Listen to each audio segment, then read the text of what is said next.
closely linked. What this means is that learners who are being taught in a language for which they have a solid foundation achieve better than those being taught in a language that is their second or even third language.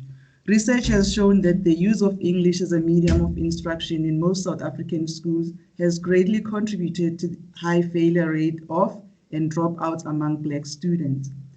Practitioners' proficiency is one of the most important factors in early childhood language development, and practitioners need to be trained and well-versed in skills like storytelling, use of rhymes, and singing of songs to be able to support cognitive and first language development of children, according to the DBE. However, the reality on the ground couldn't be further from the statement. In an article by Divert and Lessing, it is stated that through discussions with preschool teachers in the rural areas of Limpopo, it was revealed that there was a lack of knowledge with regard to the various aspects that contribute to children's success in school. The teachers also showed little knowledge regarding emergent literacy, language, and phonological awareness of preschool children's skills. Now, my research question was, what are the experiences of early childhood care and education practitioners' support of language development in early childhood education? The theoretical frameworks that I use, so I took 4 different theories: Vygotsky's social constructivist theory, his fans of knowledge, Bakhtinian's theory of dialogism, and Bourdieu's cultural capital theory, language and symbolic power, and I fused them into a theory that I termed socio-cultural dialogic language development theory. The methodology, the context, I went to 3 different sites in Mamelodi, and it just so happened that the sites were in the different economic backgrounds in Mamelodi. The first site I went to was at an informal settlement called Skirlek outside of Mamelodi. And the second site I went to was the old location, Mamelodi, the original township. And the third site was in an extension, the places where people are sort of like middle class, they have mortgages so they can pay for most of the stuff. And the sampling was purposeful. I had 6 participants, 2 from each of the different 3 sites. I collected the data by first observing, going to the schools and observing, and then interviewing the practitioners, as well as having casual conversations while I was observing. I took down field notes and their documents and visual data. The data was analyzed in a thematic analysis. Now, the findings were that practitioners are not always successful in supporting the development of children's languages despite trying. Now, some of the answers that I got from the practitioners when I asked how they were navigating this seemingly insurmountable mountain, one of them said some languages are very difficult, especially the ones that are hardly spoken, like Sitonga and Chivenda. And she went on to tell me a story about a Venda boy who went home with a swollen ear, and the parents, the mom, naturally came to the school the next morning to find out what had happened, because she couldn't understand what he was trying to say. But as it turned out, the boy was trying to tell all of them, both the parent and the practitioners, that he had a bee sting, and the mom had thought that a child by the name of Nzuna had maybe hit her child. And another finding is that practitioners have to contend with not just the development of English, as is their choice for communication, but also the multitudes of home languages that the children come to the preschool with. One of them said, "We support the development of English, but we also use a mix of the other languages spoken by the children to make sure that the preschoolers understand.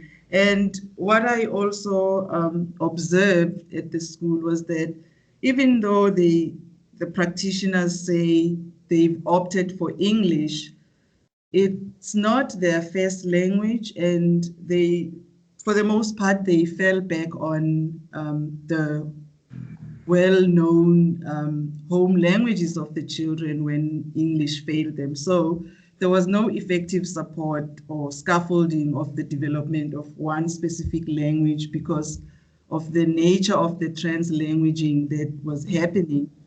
And one of the practitioners also told me that they have kids who speak isiZulu, Sepedi, Setswana, Sesotho, and isiNdebele at home. And here at the center, they speak a combination of the Sotho languages, which we have come to terms, they call it Spitori. And she said, I would not even know how to write it down. That is why we decided to go with English. And another one said, sometimes I have a hard time understanding what some of the kids are saying. That boy over there, it's taken me most of the year to understand him. His home language is Sotho. That was also because the practitioners themselves had different home languages to that of the preschoolers. Right. As I continue with the findings, early childhood care and education sector is under no obligation to follow any language policies. Excuse me. Even though there are the NCF policies and the NELs and the LIP, which does not necessarily apply to preschools, the schools, by virtue of being private, they don't necessarily have to follow what those policies say. So they pretty much do what their own thing. As one of the practitioners responded when I asked, how did you decide on English as your language of communication? And she said it was not even a decision. We had no choice but to use English. If we are to teach each and every child in their home language, then we will have to hire too many practitioners for all the languages spoken by the children. And another one said, sometimes we do not know the language of the child, and we end up using 3 languages, isiZulu, Sepedi, and English here and there, which leads to, the languages that are not commonly spoken, like your Setsonga. One of the centers even had a Shona boy. Those languages end up, being put in the back burner, so to speak, and those children aren't getting much in terms of support of language development in the end.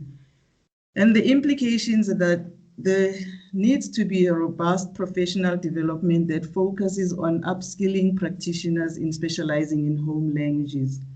Now, according to the National Integrated Early Childhood Development Policy of 2015, it is the responsibility of the Department of Basic Education to coordinate, mobilize funding, and implement programs to build the capacity of early childhood development practitioners. What this means is that the DBE will have to play a huge role in delivering early childhood development practitioner training. Furthermore, this will pave way for relevant policies and guidelines to be followed by the ECC sector. And I like the shift that is currently happening, that the ECCE sector is moving from the Department of Social Development to the Department of Basic Education, especially since the Department of Basic Education believes that practitioners need to be trained and well-versed in skills like storytelling, use of rhymes, and singing of songs to be able to support the cognitive and first language development of children. Thank you. Thank you very much, Sibongile, for that very insightful presentation. I think this is a challenge that most early childhood teachers or practitioners and managers experience, particularly when you have children coming to the center and they speak diverse languages. Mm-hmm. The challenge, as you've outlined, is the need for upskilling practitioners, particularly in specialization of the home languages, or else what really happens is that we marginalize those languages that are not widely spoken as like, for example, English, isiZulu, or Sesotho, or even Afrikaans. And I think that's the challenge that a lot of practitioners feel in terms of developing the literate child. But more importantly, I also think the shift from Department of Social Development to DBE, while I mean there's some talk around the fact that in making that shift tends to lead to like a kind of schoolification of early learning and early childhood provisioning, and that might also end up being quite problematic. I don't know if you want to respond. Anybody wants to ask a question or just to make a comment. I cannot see the chat forum on Microsoft on Teams. So if anybody would like to ask Sibongile a question or just to comment on her presentation, please feel free to do so. As I said, we've got enough time, so we were on our way, so we can have some robust conversations. Anybody?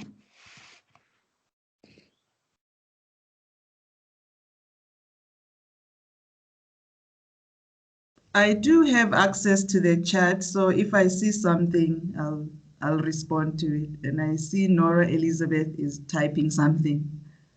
Okay, thanks for that, Sibongile. I don't see any chats. So yeah, anyway. Anybody else? Nora, would you like to maybe respond or?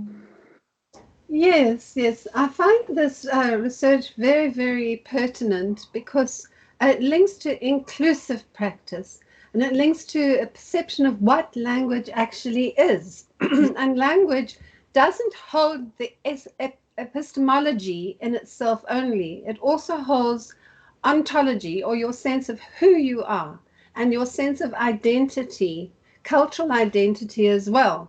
So for me, the problem of language as holding an authoritative truth in inverted commas is that English is seen as carrying the only truth. And so if one turns it upside down and sees language as a means of dialogical interaction, as in fact an activity that you engage with, that's linked to the material around you. It's not a question of holding up a chart and saying this is a triangle or this is a square to give the correct word in English for the object as though that holds conceptual truth. No, in early childhood, it's a question of dialogical interactions between the teacher, the children, and the material.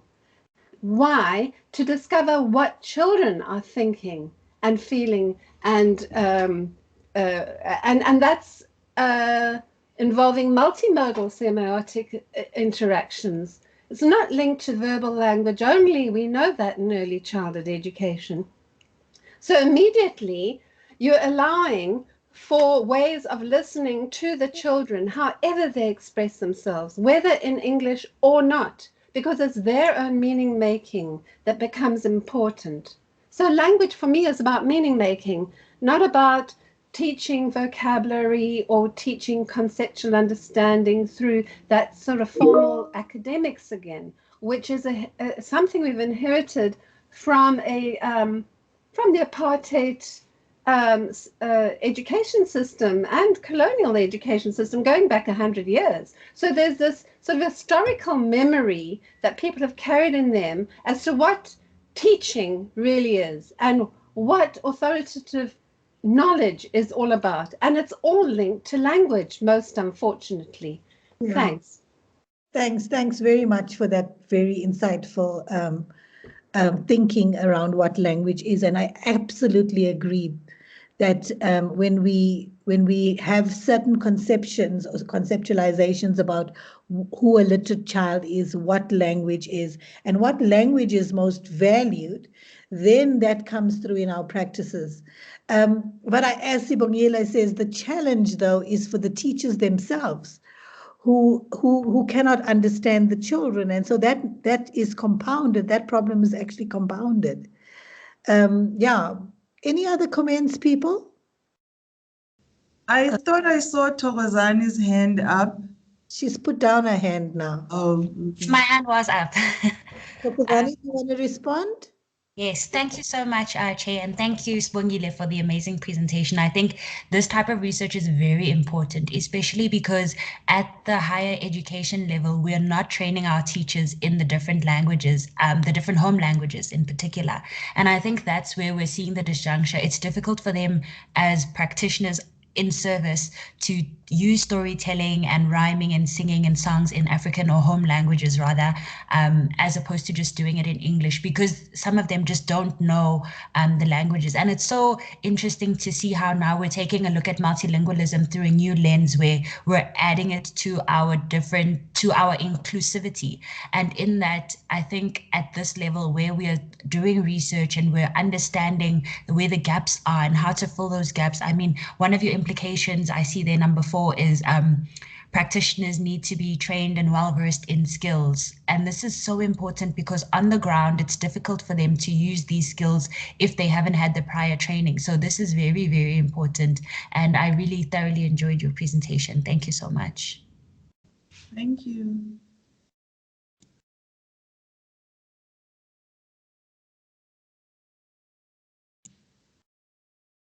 Hi, Sheila. I see Sheila's hand is up. Yes, thank you, Shilela. So I am from Umalusi, and we are the Quality Assurance Council for General Education and Training, as well as Further Education and Training. And increasingly, we are seeing the language problem coming through in the schooling sector. And I would say that we've engaged with a number of people that really, Ms. Bongile, they do speak to exactly what you are saying.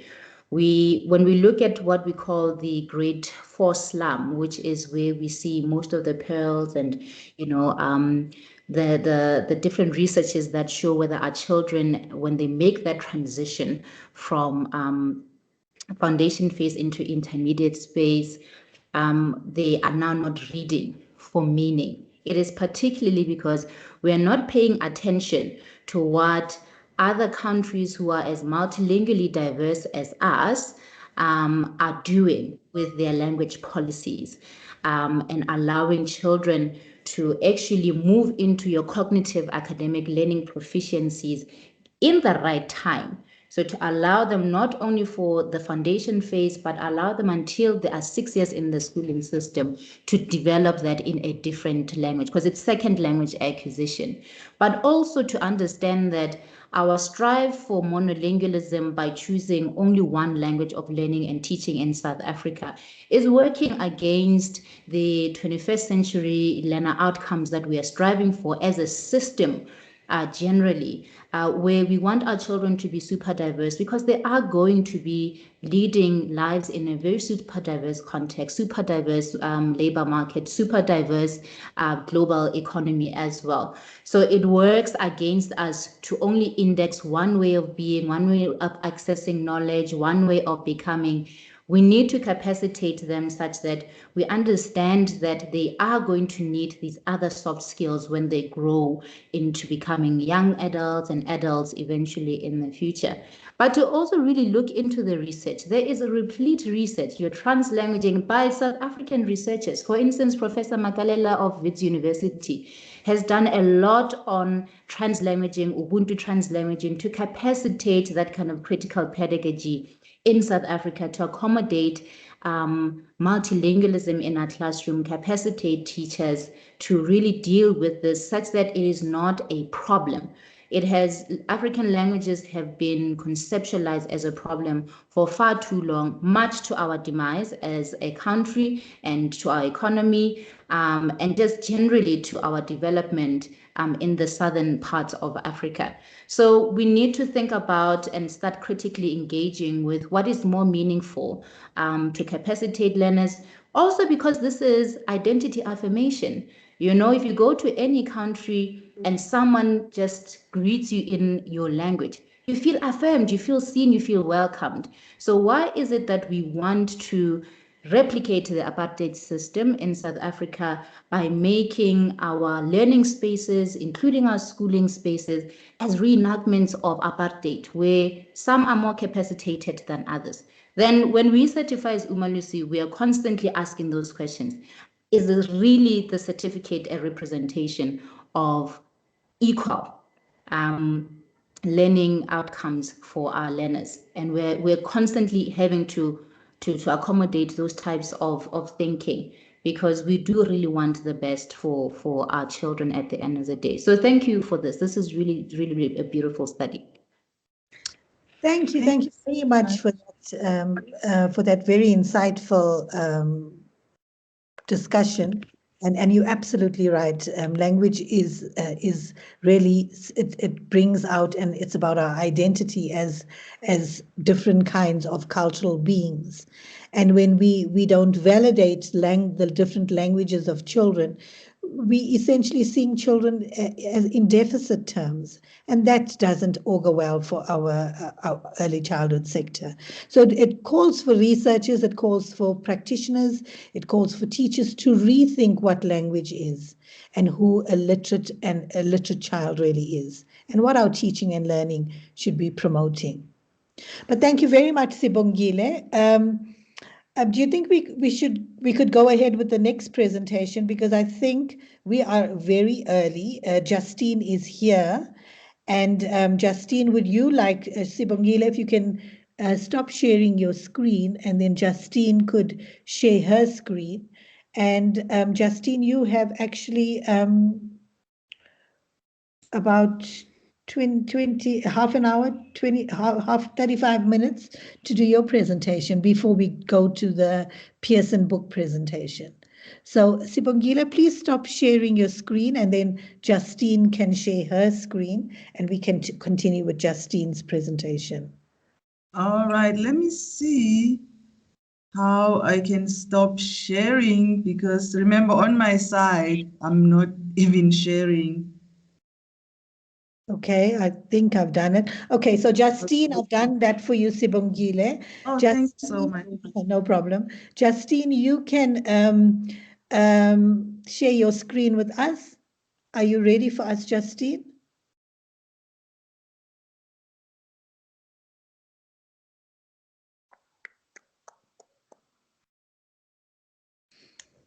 Hey, Prof. Prof? Hello, Justine Odendaal, are you here?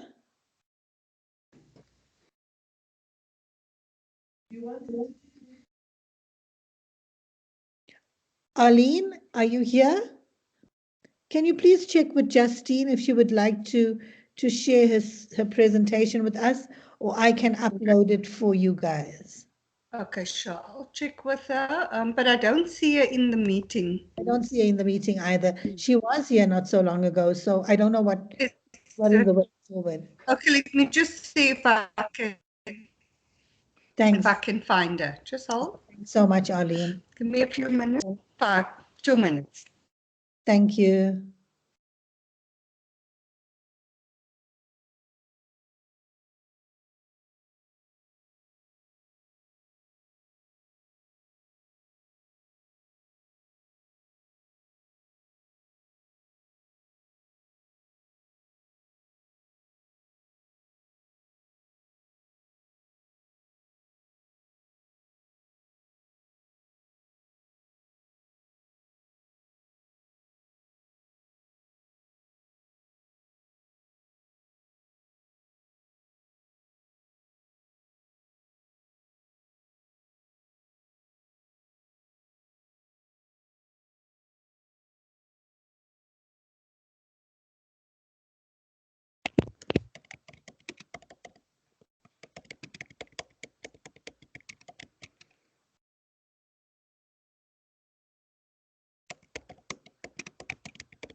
Okay, Justine is going to join us shortly, and then she will do her presentation.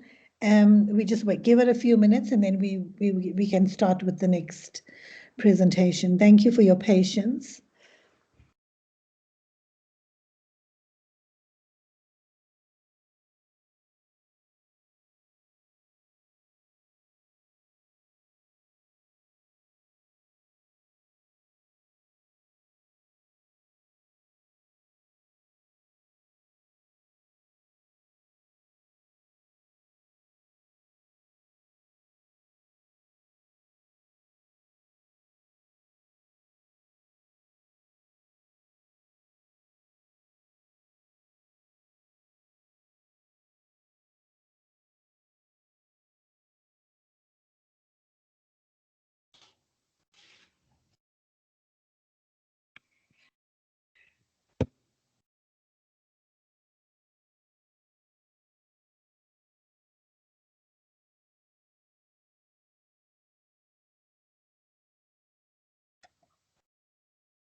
Justine, is it possible for you to share your screen with us?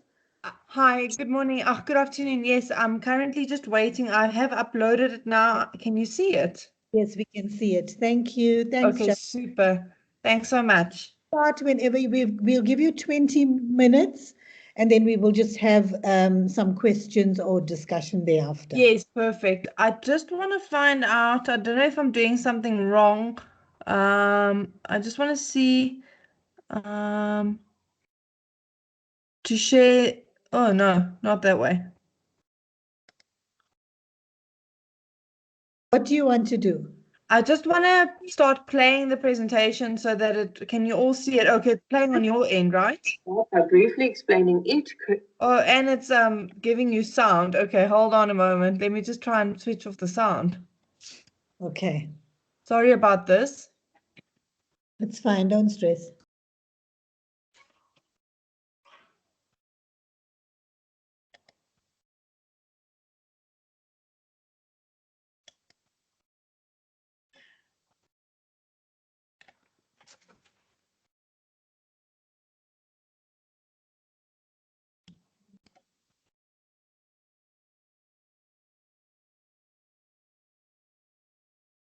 Can you still hear me? Yes, we can hear you.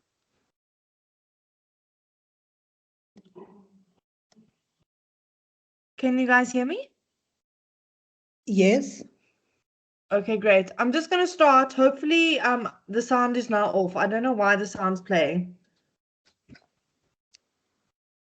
Okay, when you're ready, you can start. Okay, great stuff. Good afternoon, all. I would like to present my PhD proposal titled The Implementability of Physical Development Through Movement Play from Birth to 4 Years.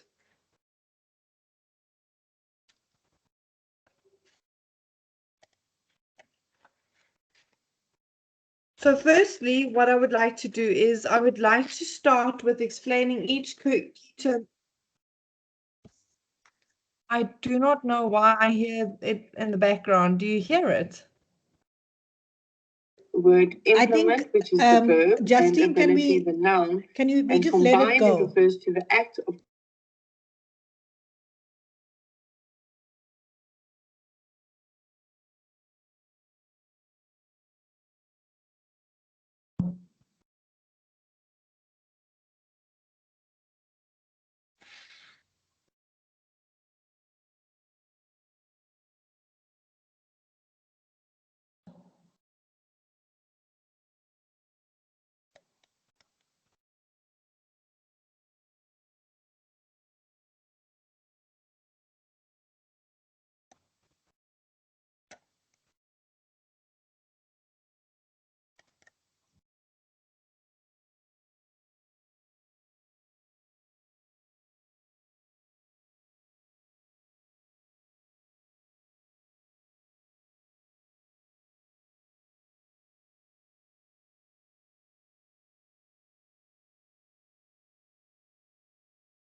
Sorry, I don't know what happened there. Let me just share again.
Justine, we cannot see your screen.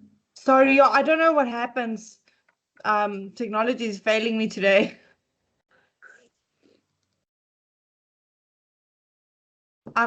It just stopped. I've now reshared. Today I would like to present my PhD. Okay, let me just get to where we were. Okay, Justine, I think you can start from the research approach. Okay, super. Thank you so much.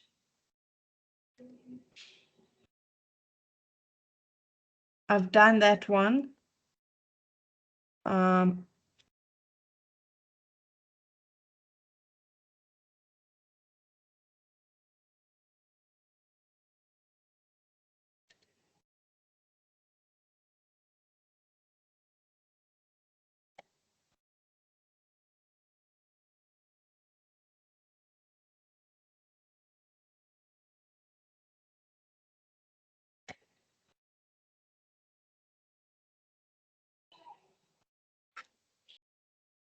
No, it just needs to start.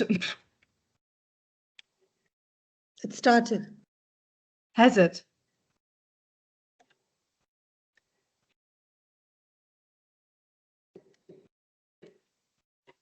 I don't have any audio on my end, so I don't know what you can hear. It's working perfectly. Okay. I'll just hope. I don't know where we are, so I'm just going to. I don't know when to skip to the next one, or is it just going by itself? Play practices in an early childhood context. There we go.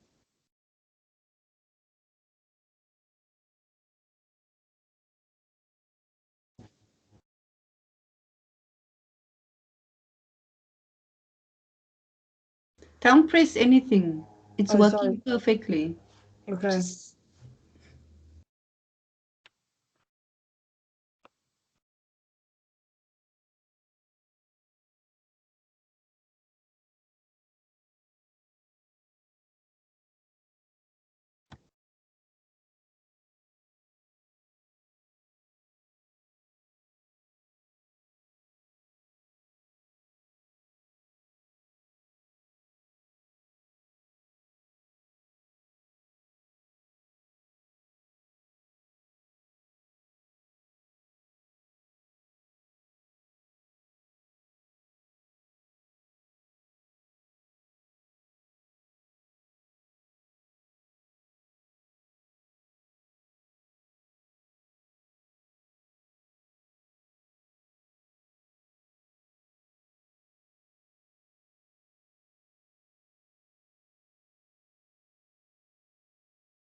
Skip. Great.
Thank you so much, Arlene.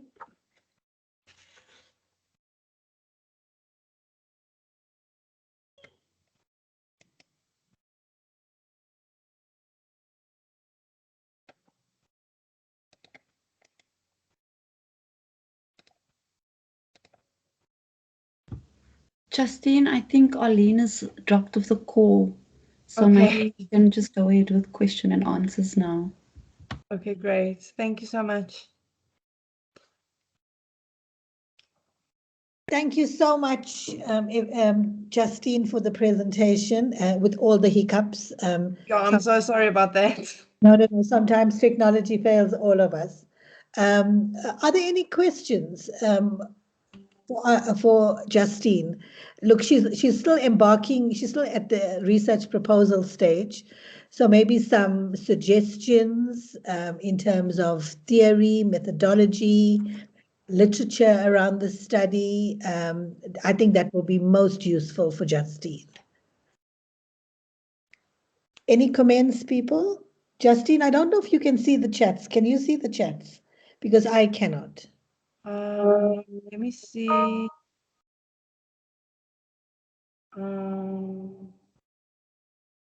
No, I can see the chats, but yeah, there's nothing new as yet. I think the previous comment was on the previous presentation. All right. Does anybody have any comment or question for Justine? As I said, it's just to help and to support her developmental trajectory as she goes through a whole study. So I think any suggestions would be useful and fruitful.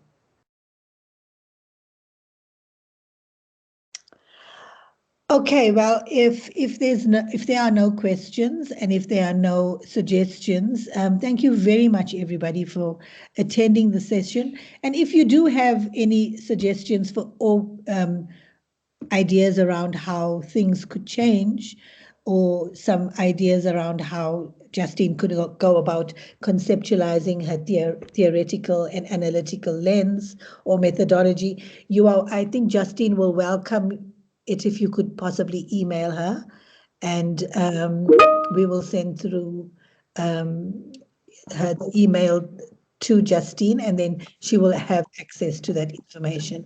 But thank you very much, Justine, and we wish you all the best in your studies. And we know that this is a journey that you sound like you're very enthusiastic, and I think you're going to engage and more importantly, you're going to add some value in some way to the field of early childhood care and education. So thank you very much, everybody. And I'm sure you're all ready to go and listen to the book presentation on the new book, which has been edited by Prof. Hasina, Prof. Manjula from Australia, on curriculum, pedagogy and assessment, a handbook on early childhood education in South Africa. Thank you very much. Take care and be safe. Thank you so much, everyone. Take care. Thank you, Justine. Thank you.